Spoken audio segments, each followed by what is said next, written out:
നമ്മൾ ഇന്ന് ചിന്തിക്കുന്നത് ഒരിക്കൽ ഒരു അമ്മച്ചി തന്റെ തന്നെ 2 പെൺമക്കളെ കുറിച്ച് പറഞ്ഞ ഒരു കാര്യം. അമ്മച്ചി പറഞ്ഞു വന്നപ്പോൾ സൂചിപ്പിച്ചത് അലസതയ്ക്ക് കയ്യും കാലും വെച്ചവരാണോ ഇവർ എന്നെനിക്ക് തോന്നിയിട്ടുണ്ട്. ഇനി അത് പറയാനുള്ള കാരണം, ഈ അമ്മച്ചിക്ക് രോഗാവസ്ഥകളും പ്രയാസങ്ങളൊക്കെ ഉണ്ട്. കൂടെ ഡോക്ടറെ കാണുന്നതാണ്. ഒരിക്കൽ അവര് കഴിക്കാനുള്ള ഭക്ഷണം ലഞ്ചെല്ലാം പ്രിപ്പയർ ചെയ്ത് വെച്ചിട്ടാണ് ഇവര് ആശുപത്രിയിൽ പോയത്. മീൻകറിയൊക്കെ ഉണ്ടായിരുന്നു. ഇവര് പോയിട്ട് തിരിച്ചു വന്നപ്പോൾ അവരെ വിഷമിപ്പിച്ച ഒരു കാര്യം, ഈ 2 പെൺമക്കളും ചോറെടുത്ത് മീൻകറി എടുത്ത് അതെല്ലാം കഴിച്ചു. അതിനുശേഷം അവർ ആ കഴിക്കാൻ ഉപയോഗിച്ച പാത്രം അത് ആ ടേബിളിൽ തന്നെ ഇരിപ്പുണ്ട്. അത് പോരാഞ്ഞിട്ട് ആ മീനിന്റെ മുള്ളൊക്കെ അസ്ഥിവഞ്ചനം പോലെ അതിനകത്ത് തന്നെ ഇരിപ്പുണ്ട്. എന്നിട്ട് ആ പാത്രം ഉണങ്ങി വരണ്ട് ഇരിക്കുന്നു. അമ്മച്ചിക്ക് വളരെ വിഷമം തോന്നിയെന്ന് പറയും. ഈ പെൺപിള്ളേര് അവരൊന്നും നിരൂപിച്ചാൽ അവർ കഴിച്ച പാത്രം അത് കഴുകിയൊക്കെ മേലായിരുന്നു. അങ്ങനെ ചെയ്യാവുന്ന കാര്യങ്ങൾ പോലും ചെയ്യാതിരിക്കുന്ന വ്യക്തികളെ നമ്മൾ കണ്ടെന്ന് വരും. നമുക്ക് അസാധ്യമായ കാര്യങ്ങൾ എല്ലാവരും പുറത്തോട്ടിറങ്ങി തുമ്പെടുത്ത് കളയ്ക്കണമെന്നില്ല. ചെയ്യാൻ മേലാത്ത കഠിനമായ ജോലികൾ ഒന്നും ചെയ്യണമെന്നില്ല. പക്ഷെ നമുക്ക് എല്ലാവർക്കും നമ്മൾ പരിശ്രമിച്ചാൽ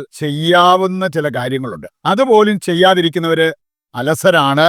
അലസത ഒരുപാട് നാശം വിതയ്ക്കുന്ന കാര്യമാണെന്ന് ദൈവത്തിന്റെ വചനം നമ്മെ ഓർമ്മിപ്പിക്കുന്നത് കാണാൻ പറ്റും. നമുക്ക് അതുമായി ബന്ധപ്പെട്ട ഏതാനും ചില കാര്യങ്ങൾ മനസ്സിലാക്കിയിരിക്കാം. ഒന്നാമത്തെ കാര്യം, ദൈവമക്കൾ എന്ന് നാം വിളിക്കപ്പെടണമെങ്കിൽ നാം അധ്വാനശീലരാകണം. അധ്വാനശീലരല്ലേ ദൈവമക്കൾ എന്ന് നമ്മളെ വിളിക്കാൻ പറ്റത്തില്ല. കാരണം യേശു ചെയ്ത ചില കാര്യങ്ങൾ നമുക്ക് കാണാൻ സാധിക്കും.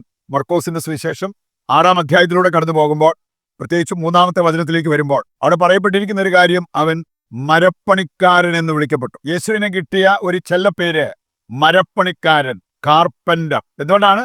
അവൻ ആ ജോലി ചെയ്തതുകൊണ്ട്. യഥാർത്ഥത്തിൽ യേശു ഇക്കാര്യം ചെയ്തത് തൊഴിലിന് ഒരു മാഹാത്മ്യമുണ്ട് എന്ന് നമ്മെ പഠിപ്പിക്കാൻ വേണ്ടിയാണ്. നമ്മൾ അധ്വാനിക്കുമ്പോൾ അതിൻ്റെതായിട്ടുള്ള മാഹാത്മ്യമുണ്ട്. ആരെങ്കിലും അധ്വാനിച്ചുണ്ടാക്കി വെച്ചതുകൊണ്ട് നമ്മൾ അടിച്ചു പൊളിച്ച് ജീവിക്കുന്നത് അത് മാന്യതയൊന്നുമല്ല. നമ്മൾ സ്പെൻഡ് ചെയ്യുന്നതിന് മുമ്പ് ഏൺ ചെയ്യുന്നവരായിട്ട് മാറണം.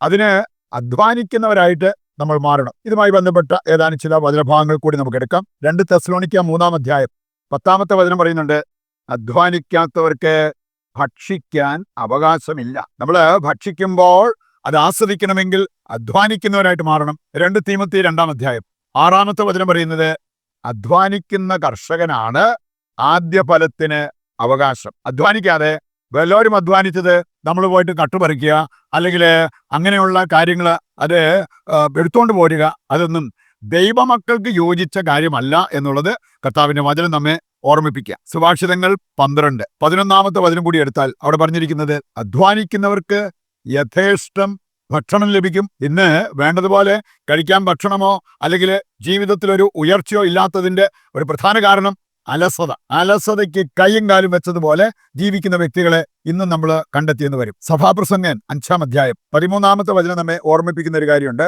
ആത്മീയതയ്ക്ക് വേണ്ടി നമ്മൾ അധ്വാനിക്കണം, പോരാടണം. അങ്ങനെയുള്ള കാര്യങ്ങൾ നമ്മൾ ചെയ്യുമ്പോഴാണ് അത് 1 തീമോത്തി 4-ാം അധ്യായം 10-ാമത്തെ വചനം നമ്മെ ഓർമ്മിപ്പിക്കുന്ന ഒരു കാര്യമാണ്, ആത്മീയതയിൽ വളരാൻ ആഗ്രഹിക്കുന്നവര് അതിനുവേണ്ടി അധ്വാനിക്കണം, അതിനുവേണ്ടി പോരാടണം. വിശുദ്ധ അംബ്രോസ് അദ്ദേഹം സൂചിപ്പിച്ച ഒരു കാര്യം, ഈ ദൈവാനുഗ്രഹം ഒഴുകി വരുന്നത് ആരിലേക്കാ?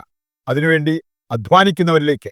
അല്ലാതെ ഉറക്കം തൂങ്ങിയിരിക്കുന്നവരോ അലസരായിട്ടുള്ളവരോ അവരല്ല ഈ അനുഗ്രഹം പ്രാപിക്കുന്നത് എന്ന് ഈ വിശുദ്ധൻ കൃത്യമായി നമ്മെ പഠിപ്പിക്കുന്ന കാര്യം. മറ്റൊന്ന് നമുക്കറിയാം, സാധാരണ നമ്മൾ പറയാറുള്ള ഒരു കാര്യമാണ്, അലസന്റെ ഹൃദയം സാത്താന്റെ പണിപ്പുരയാണ്. അങ്ങനെയുള്ളവരിൽ സാത്താൻ നിരന്തരം രാവെന്നോ പകലെന്നോ ഇല്ലാതെ പ്രവർത്തിച്ചുകൊണ്ടിരിക്കും. നമ്മൾ കാണുന്നുണ്ട് കത്തോലിക്കാ സഭയുടെ മതബോധന ഗ്രന്ഥം 1866 മുതൽ വായിക്കുമ്പോൾ അവിടെ അടിസ്ഥാന തിന്മകളെ കുറിച്ച് പറഞ്ഞിരിക്കുന്ന കാണാൻ പറ്റും. ഈ അടിസ്ഥാന തിന്മകളിൽ ഒന്നാണ് അലസത. അലസതയ്ക്ക് കൊടുത്തിരിക്കുന്ന ഒരു നിർവചനമുണ്ട്. അതിപ്രകാരമാണ്, inactivity in the practice of virtues. പുണ്യങ്ങൾ അഭ്യസിക്കുന്നതിൽ നാം അലസരാകുന്നത്, അല്ലെങ്കിൽ നിരുന്മേഷരാകുന്നത്, അതിന് പ്രയത്നം നടത്താതിരിക്കുന്നത്. അപ്പൊ അതും അലസതയുടെ ഭാഗമായിട്ടാണ് പറഞ്ഞിരിക്കുന്നത്.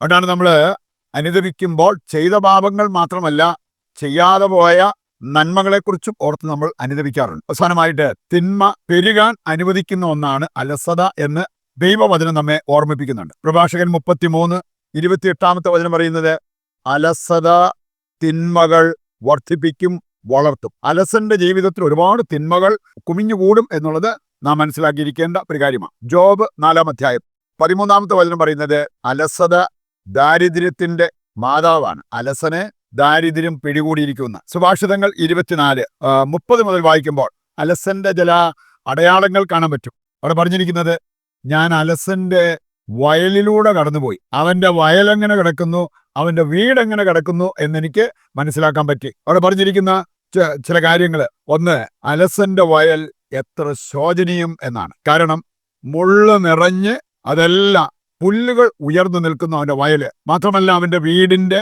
അതുപോലെ തന്നെ കോമ്പൗണ്ട് വാളിന്റെ എല്ലാം ഭിത്തി ഇടിഞ്ഞ് പറിഞ്ഞു കിടക്കുന്നു. അതിനകത്തൊന്നും ഒരു ശ്രദ്ധയില്ലെന്ന്. 24-ാം അധ്യായം 33-ാമത്തെ വചനം വായിച്ചാൽ അലസറുടെ ഒരു കാഴ്ചപ്പാട് അവിടെ പറഞ്ഞിട്ടുണ്ട്. അല്പം കൂടി ഉറങ്ങാം, കുറച്ചുകൂടി വിശ്രമിക്കാം, കയ്യും കെട്ടിയിരിക്കാം. ഇങ്ങനെയുള്ള കാഴ്ചപ്പാടിൽ ജീവിക്കുന്നവർ അവര് അലസരാണ്. അവരെ എന്ത് പിടികൂടും എന്നവിടെ പറഞ്ഞിട്ടുണ്ട്. ദാരിദ്ര്യം അവരെ പിടികൂടും, ദുർഭിക്ഷം അവര് അനുഭവിക്കേണ്ടി വരും എന്ന്. പ്രഭാഷകൻ 31:22-ാമത്തെ വചനം വായിച്ചാൽ അവിടെ പറയുന്നുണ്ട്, നീ ഏത് ജോലിയും ഉത്സാഹത്തോടെ ചെയ്തോ, അങ്ങനെയെങ്കിൽ രോഗം നിന്നെ പിടികൂടില്ല. അതിന് മറ്റൊരു വശം കൂടി ഇല്ലേ, നീ അലസനായി ജീവിച്ചാൽ അടുത്തൂടെ പോകുന്ന രോഗങ്ങൾ കൂടെ നിന്നെ പിടികൂടും. അത് വരാതിരിക്കാൻ നമ്മൾ ഏത് ജോലിയും ഉത്സാഹത്തോടെ ചെയ്യുന്നവരായി മാറണം. ഈ ഒരു തിരിച്ചറിവോടെ ഇനിയെങ്കിലും മുമ്പോട്ട് ജീവിക്കുവാൻ വേണ്ട കൃപയ്ക്കും അനുഗ്രഹത്തിനുമായി ദൈവത്തോട് നമുക്ക് പ്രതിഷ്ഠാ ജപത്തിൽ പങ്കുചേർന്ന് പ്രാർത്ഥിക്കാം. ഒരു കോമൺ നിയോഗമായിട്ട് വെക്കുന്നത് അലസരുടെ മാനസാന്തരം. നിന്റെ ജീവിതം കർത്താവിന് ഫലമേൽപ്പിക്കുക, അവിടുന്ന് നിന്നെ നോക്കിക്കൊള്ളും എന്നരുൾ ചെയ്ത ദൈവമേ, ഞങ്ങളെയും ലോകം മുഴുവനെയും ഇന്നത്തെ ഞങ്ങളുടെ എല്ലാ വ്യാപാരങ്ങളെയും ഞങ്ങൾ അങ്ങയുടെ തിരുഹൃദയത്തിൽ പ്രതിഷ്ഠിക്കുന്നു. ഞങ്ങൾ ഇന്ന് നേരിടുന്ന എല്ലാ പ്രയാസങ്ങളിലും പ്രതിസന്ധികളിലും അങ്ങ് ഇടപെടണമേ. ഞങ്ങളുടെ എല്ലാ പ്രശ്നങ്ങൾക്കും പരിഹാരം അങ്ങാണെന്നും അങ്ങിലാണെന്നും യേശുവേ നാഥ ഞങ്ങൾ ഏറ്റുപറയുന്നു. ഇന്ന് ഞങ്ങൾ ധ്യാനിച്ച വചന വെളിച്ചത്തിൽ ഞങ്ങളുടെ ജീവിതം നവീകരിക്കാനും പുനരാരംഭിക്കാനും ഞങ്ങൾക്ക് വരമരുളണമേ. ഞങ്ങളുടെ ആവശ്യങ്ങൾ നിറവേറ്റി തരണമേ. ഞങ്ങളെ പാപത്തിൽ വീഴാതെ കാക്കണമേ. ആമേൻ. ഇന്നത്തെ നമ്മുടെ എല്ലാ ആവശ്യങ്ങളെയും കർത്താവിന്റെ കരങ്ങളിൽ ഏൽപ്പിച്ചുകൊണ്ട് താഴ്ന്ന സ്വരത്തിൽ ദൈവത്തെ സ്തുതിച്ചുകൊണ്ട് ദിവ്യകാരുണ്യത്തിന്റെ ആശീർവാദം സ്വീകരിക്കുവാൻ നമുക്കൊരുങ്ങാം. യേശുവേ നന്ദി. Hallelujah, hallelujah, hallelujah, hallelujah. കർത്താവേ, ഞങ്ങളെ ഏറ്റെടുക്കണമേ. ഞങ്ങളുടെ എല്ലാ ആവശ്യങ്ങളും ഏറ്റെടുത്ത് അതെല്ലാം നിറവേറ്റി തരണമേ. യേശുവേ നന്ദി, യേശുവേ സ്തുതി.